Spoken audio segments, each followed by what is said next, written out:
From In Wheel Time, this is the Car Review of the Week, an in-depth look into the latest rides by the award-winning experts at In Wheel Time. Here's Don Armstrong.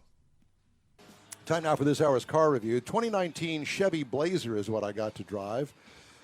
It is not the Chevy Blazer from the late 60s, early 70s.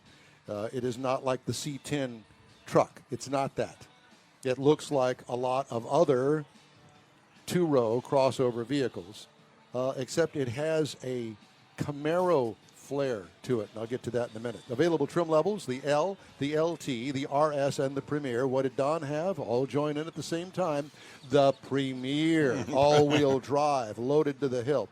It's a mid-size crossover, and it fits between the other two crossovers that Chevrolet has, the smaller one, the Equinox, and the bigger one, the Traverse. Seats 5 passengers, all new for 2019. Smart, modern lighting, front and back. Got those squinty little headlights.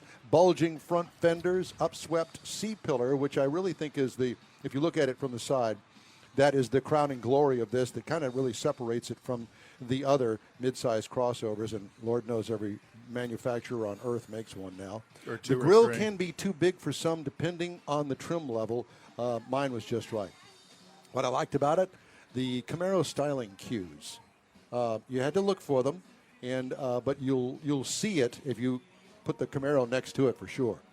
Interior highlights, very Camaro-esque dash. I mean, it's almost a copy right out of the Camaro into the SUV.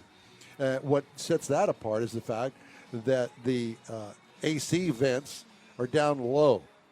They're right above the center console. That's unusual. Usually they're right real high. Yeah. And the actual temperature control is the outside ring of it. So the temperature control for the left hand, the driver's side, is the outside ring. So you can raise and lower the temperature. And the flap inside to control the air volume is the center knob. No, it's unique. And you like dials over soft buttons on a screen. Yes, I do. So it's a big dial. Contrasting colors are available depending on the trim level. Manual control buttons can be kind of hard to read exactly what they do. They're all lined up in a row right above those great big air vents that I was talking about. Wide mouth, rear hatch opening, and get anything that'll fit in there without any cumbersome problems trying to get it in there. Now, the cargo trunk room might not be as big as some other competitors, but, we're talking maybe a foot or two. They're all within the same range. Mm-hmm. What I liked about it, the Infotainment 3 system that General Motors has in this, nice improvement over the outgoing software. What could use improvement? Backseat headroom could be problematic for us 6-foot guys because of the sloping roof line. And I don't even really want to compare it to the Land Rover Evoque, but kind of. But not really. Because that's a little bit of the roof shape. Yeah. 3.6-liter V6 is the option. Standard is the 2.5-liter four-cylinder. I wouldn't get that. I'd get the V6. 305 horsepower, 269 pound-feet of torque, 9-speed automatic transmission. Tow rating on this is 4,500 pounds, which isn't too bad. 18 city, 25 highway for a combined total of 21. I got 23.2, but remember, 90% of my driving is done on the freeway. But that's pretty good. What I liked about it, the V6 is a perfect match. Don't go for the four-cylinder unless it's mom's car and she doesn't really care about the horsepower and she does nothing but take the kids to school and goes back and forth to church, whatever. What I liked about it, the handling was nimble for such a big vehicle.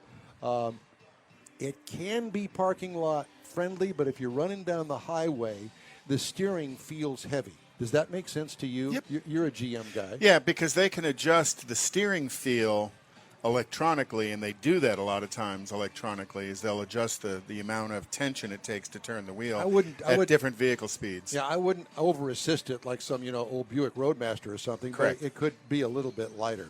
Base model price is $28,800, which is a good deal. Base trim price, remember I had the top of the line, it's at $45,600. I think that's too big of a spread, but that's just me. Price is tested $46,795. You're getting into a whole different class of vehicle when you start getting into that price. But right. if you like it, go for it. Competitors, remember now the base $28,800. Honda Passport starts at $31,900, Hyundai Santa Fe $25,700, and the VW Atlas goes for $38,995. And that's the review of the Chevy Blazer. See and hear other weekly reviews from the award-winning experts at In Wheel Time.